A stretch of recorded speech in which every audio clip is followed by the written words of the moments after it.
BBC Future. Tonka beans, the delicious flavor with a toxic secret. Tonka beans have an intense flavor that chefs and food manufacturers have enthusiastically embraced. There's just one problem: it contains a chemical that could, in large enough doses, kill you. It's led to raids by law enforcement agencies and mass deaths in animals. In the United States, chefs have dealers who smuggle it into the country. Given these facts, I'm unwrapping my online delivery with a level of suspicion usually reserved for bomb disposal. Inside is a jar of wrinkled black beans, each resembling an elongated raisin. These are tonka beans, the aromatic seed of a giant tree from deep in the Amazon rainforest. When grated into desserts or infused into syrups, they impart a flavor so transcendent, tonka has been dubbed the most delicious ingredient you've never heard of. Notes of freshly cut grass mingle with vanilla, licorice, caramel and clove, topped off with a suggestion of warmth and a hint of magnolia, that is, according to the internet. I unscrew the lid and take a whiff. They smell faintly like furniture polish. As long as you don't use a copious amount of it. Obviously a copious amount could cause death. It really is delicious, says Thomas Raquel, head pastry chef at the Michelin-starred Le Bernardin in New York, not particularly reassuringly. Selling tonka beans to eat has been illegal in the U.S. since 1954. Foods containing tonka are considered to be adulterated, though that hasn't stopped them appearing on the menus of Michelin-starred restaurants, from New York to California. In fact, the United States is the biggest importer of tonka on the planet. Tonka beans contain unusually high levels of the chemical coumarin, which gives them their flavor and is found naturally in hundreds of plants, including grass, lavender and cherries. Even if you've never seen a tonka bean in your life, there's a good chance you know what they smell like without realizing it. Coumarin was first isolated from tonka beans in 1820. The name comes from the Caribbean term for the tonka tree, coumaru. Shortly afterwards, an English chemist better known for inventing the first synthetic dye worked out how to make it in the lab. By the 1940s, artificial coumarin was really taking off. As one of the first synthetic additives, it was dirt cheap. It was widely used in place of natural vanilla, added to chocolate, sweets and cocktail bitters, vanilla essence and even soft drinks. It swiftly became a staple ingredient in tobacco and lent its complex aroma to the perfume industry. But there was a problem. Studies in dogs and rats had revealed it to be toxic, with relatively low levels causing considerable damage to the liver in just a few weeks. In sheep, just 5 grams, around 2 teaspoons, is fatal. Both tonka and coumarin were outlawed. Fast forward to 2017 and they've never quite disappeared. Let's just say I know where to get them. It's not a problem to get them, says Paul Lee Brandt, the former co-owner of the Corton in New York. This is despite a government crackdown nearly a decade ago, including raids on several gourmet restaurants. Grant Achatz, who is head chef at Chicago restaurant Alinea, later told The Atlantic the supplier, said, "Don't be surprised if the FDA shows up soon." 2 days later, they walked in, "Can we look at your spice cabinet?" Tonka and coumarin both still regularly turn up in Mexican vanilla flavoring, where they're used to mask a low-quality product. I was talking to a vanilla purveyor recently and he offered me tonka bean paste, says Raquel. I was like, if I want to use tonka bean, I'll use tonka bean. Even if fancy restaurants aren't your scene, there's a good chance you're being exposed from other sources. It's still perfectly legal to add coumarin to tobacco and cosmetics, though it's easily absorbed through the skin and the fragile lining of the lungs. The chemical is used copiously in detergents, shower gels, hand soaps and deodorants and blockbuster scents such as Coco Mademoiselle, Chanel, and Jupe. Palm. It's even found its way into e-cigarettes. In fact, there's a good chance you've got some coumarin lurking in your kitchen cupboards. True cinnamon is made from the bark of the plant Cinnamomum verum, also known as Cinnamomum zeylanicum, and is native to Sri Lanka. This type naturally has extremely low levels of coumarin and proven medicinal properties, but that's probably not what you've got in your spice rack. That's because what we think of as cinnamon isn't really cinnamon at all, but a Southeast Asian impostor made from the bark of the cassia tree.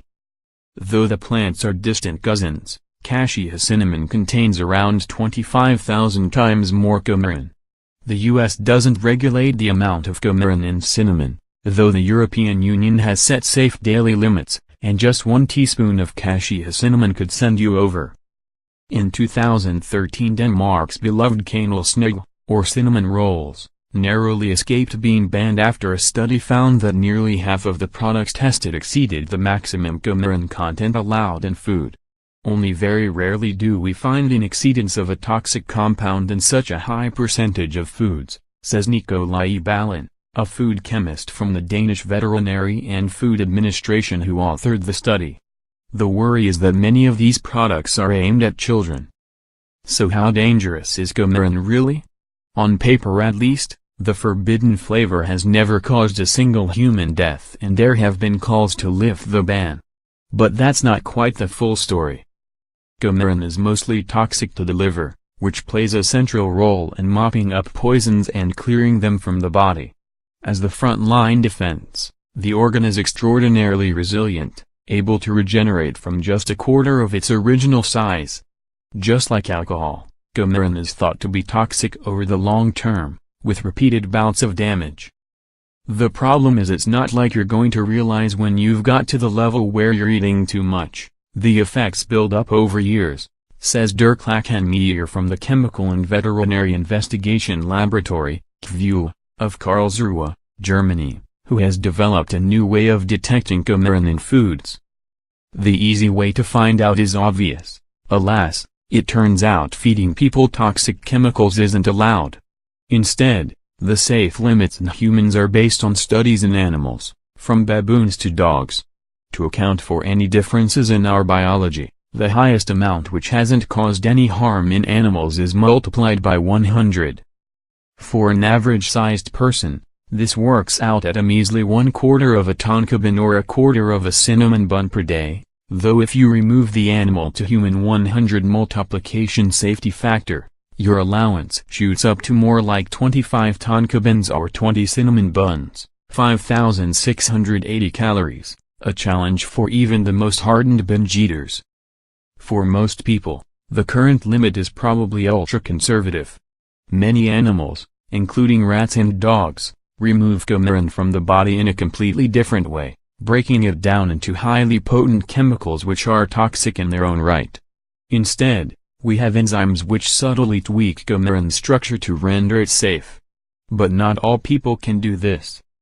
Back in the 90s, a woman arrived at Frankfurt University Hospital with severe liver disease. She was promptly diagnosed with coumarin-induced hepatitis, but in fact she hadn't overdosed on Tonka beans. She had been taking the drug warfarin. It all began in 1921. Hundreds of cattle across North America and Canada had been struck down by a mysterious illness, which meant that operations usually considered routine, such as surgery to remove their horns, would cause them to bleed to death. Farmers would find their animals slumped on the ground, surrounded by pools of blood. The cattle had been eating sweet clover, a bitter and especially resilient herb which was imported from Europe, where it grew abundantly. In the unusually wet weather at the time, the clover had gone off and farmers could not afford to buy new feed.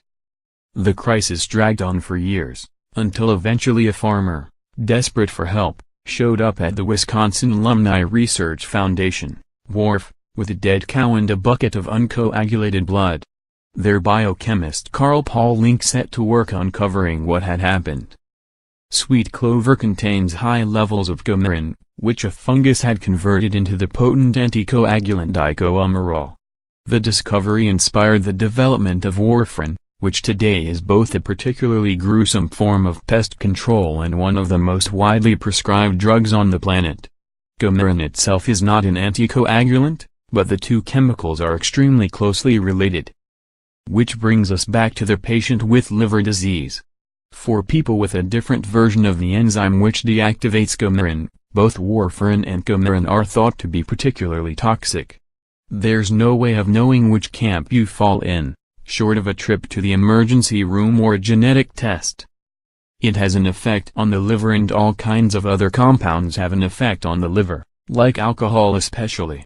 And so you never know if you get liver disease from coumarin or something else, says Lakan Meir. Globally, there were around 1 million deaths from liver disease in 2010, that's around 2% of all deaths. We may never know if coumarin was involved, but a recent report concluded that for those with the highest intakes, health risks cannot be ruled out. Armed with the knowledge that Tonka may or may not kill me, it's time to put my baking skills to the test. Raquel recommends grating some tonka bean into macaron batter, then coating the finished shells in chocolate ganache and serving them with a sour cherry in the middle. Alas, my cooking skills are usually limited to microwave mug desserts, so I opt to bake some into cupcakes instead. Half an hour later, I'm standing over a batch of slightly sad-looking cakes, which smell faintly of almonds. It's only polite to share your toxic snacks with your friends, so I test one on my flatmate. She takes a bite and chews thoughtfully. It tastes like feet. Please like and subscribe our channel for more breaking news.